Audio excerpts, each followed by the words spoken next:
This is Appalling News. I'm Paul Chatto. It seems that the Pride movement has finally peaked. Last year, Pride Month mixed trans activism into a massive hostage-taking of corporations and governments spanning the globe. But not only was this year's Rainbow Month more subdued than in previous years, it concluded with a clash of left-wing extremists.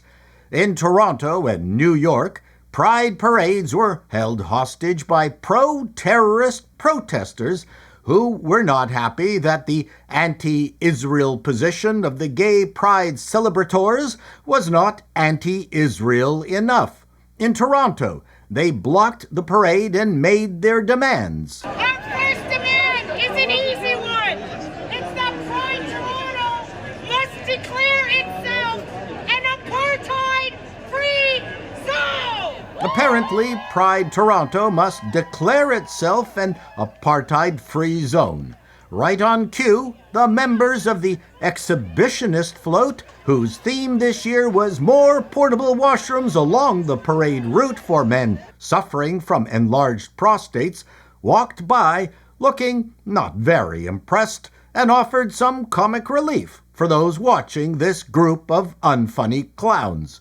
What does declaring an apartheid-free zone mean in the context of a Toronto Pride parade?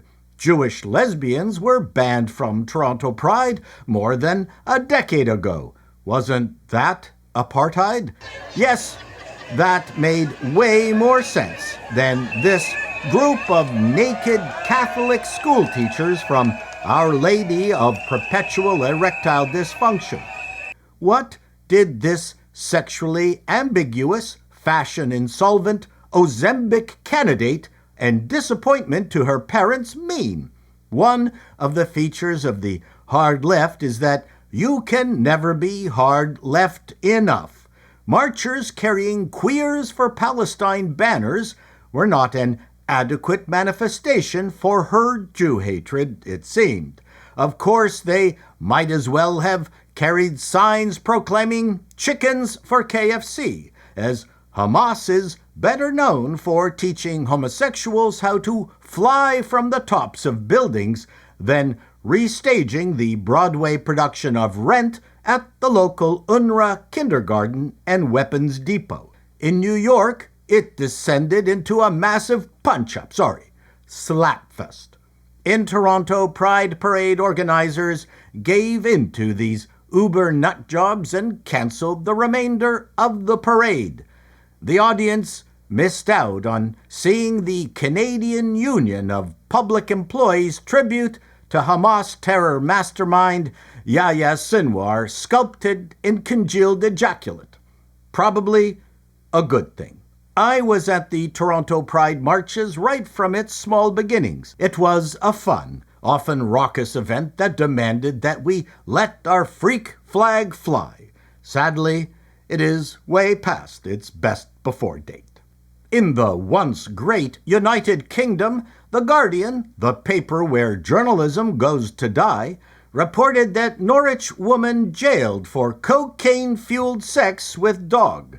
It went on to say, a woman has been jailed after she admitted having cocaine-fueled sex with a dog and possessing images of the disgusting incident.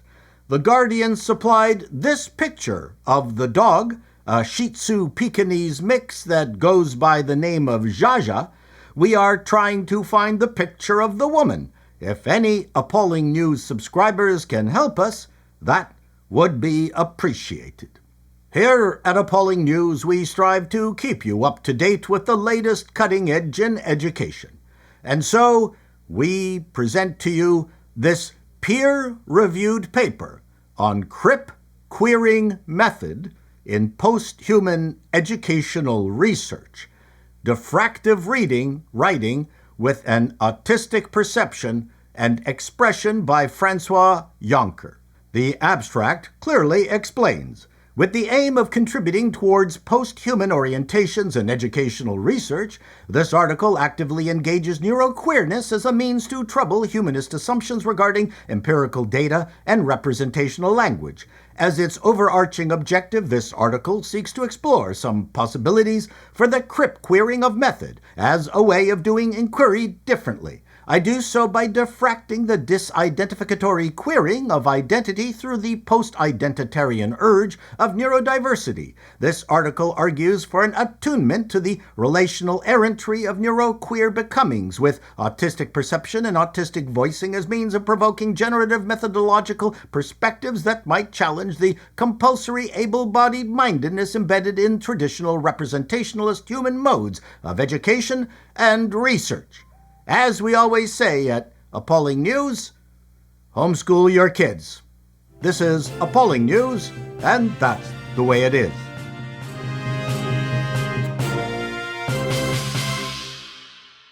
Got through it all. Yes!